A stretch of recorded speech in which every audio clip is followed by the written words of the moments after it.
اے جنوں اور انسانوں کی جماعت، کیا تمہارے پاس تم ہی میں سے رسول نہیں آئے تھے جو تمہیں میرے احکام سناتے اور ڈراتے تھے اس دن کی ملاقات سے؟ یہ آیت اس بات کی واضح دلیل ہے کہ جس طرح بنی نوح انسان میں پیغمبر مبعوث کیے گئے، اسی طرح قوم جنات میں بھی انہی میں سے نبی بھیجے گئے تھے۔ جنات کو آگ کے شعلوں سے پیدا کیا گیا۔ جنات علم ادراک اور صحیح و غلط میں فرق کرنے کی صلاحیت رکھتے ہیں۔ جنات کو انسانوں کی طرح احکام اور فرائض سونپے گئے ہیں اور وہ ایک خاص شریعت پر چلتے ہیں۔ انسانوں کی طرح ان کی جزا و سزا اور حساب ہونا ہے، اور ان میں سے ایک گروہ مومن جبکہ دوسرا گروہ کافر ہے۔ حضرت آدم علیہ السلام کی پیدائش سے 40,000 سال قبل ابو الجنات یعنی سموم کو پیدا فرمایا گیا۔ سموم تمام جنات کا باپ کہلایا۔ اللہ نے اسے آگ کے شعلوں سے پیدا فرمایا تھا، جبکہ کچھ علماء نے لکھا ہے کہ سب سے پہلے جن کا نام مارج تھا۔ جب اسے پیدا فرمایا گیا تو اللہ نے کہا، اے ابو الجن، تیری کوئی آرزو ہے؟ اس نے کہا، میری تمنا ہے کہ ہم سب کو دیکھ سکیں لیکن ہمیں کوئی نہ دیکھ سکے، اور میری نسل کے تمام جنات ہمیشہ جوان رہیں۔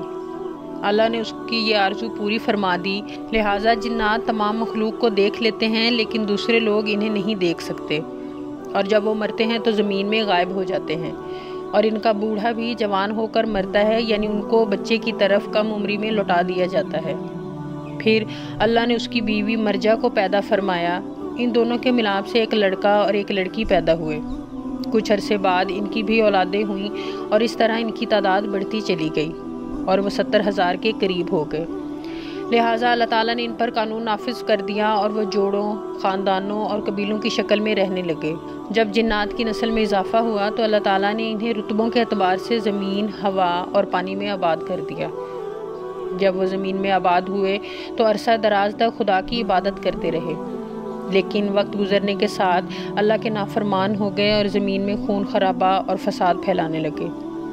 ان کا ایک بادشاہ تھا جس کا نام یوسف تھا۔ اللہ تعالیٰ نے یوسف کو نبوت کے عہدے پر فائز کیا تاکہ جنات کو ہدایت ملے۔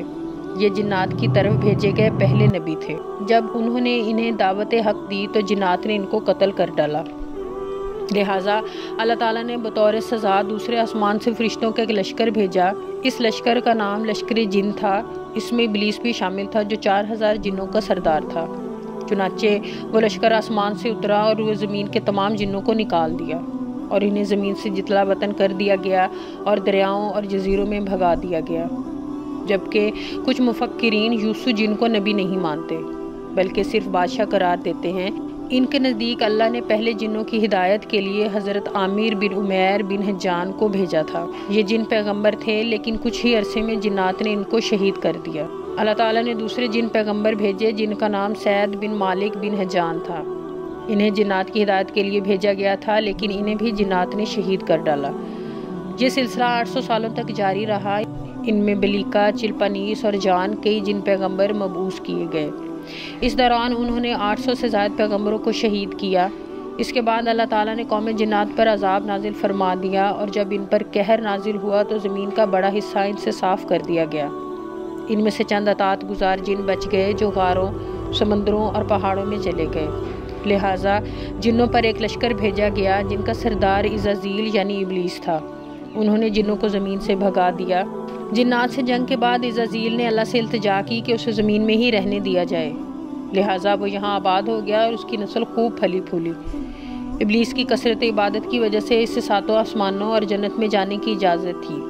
پھر ابلیس نے روئے زمین کے جنات کو اپنے ساتھ ملانا شروع کر دیا۔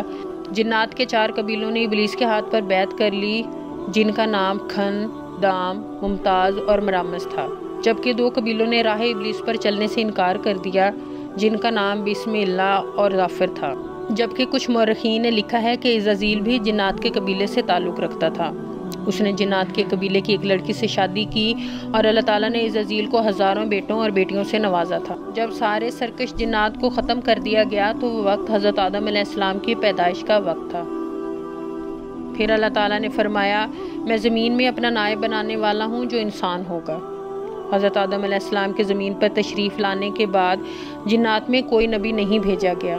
اس زمانے میں جنات کو ان نبیوں کی پیروی کا حکم تھا جو انسانوں میں مبعوث ہوتے تھے۔ لیکن جنات کی شرانگیزی اور فساد بڑھتا گیا، یہاں تک کہ اللہ کے پیغمبر حضرت سلیمان علیہ السلام نے ان پر قابو پا لیا اور انہیں دوبارہ ویران سرزمینوں اور پہاڑوں میں جانے کا حکم دے دیا۔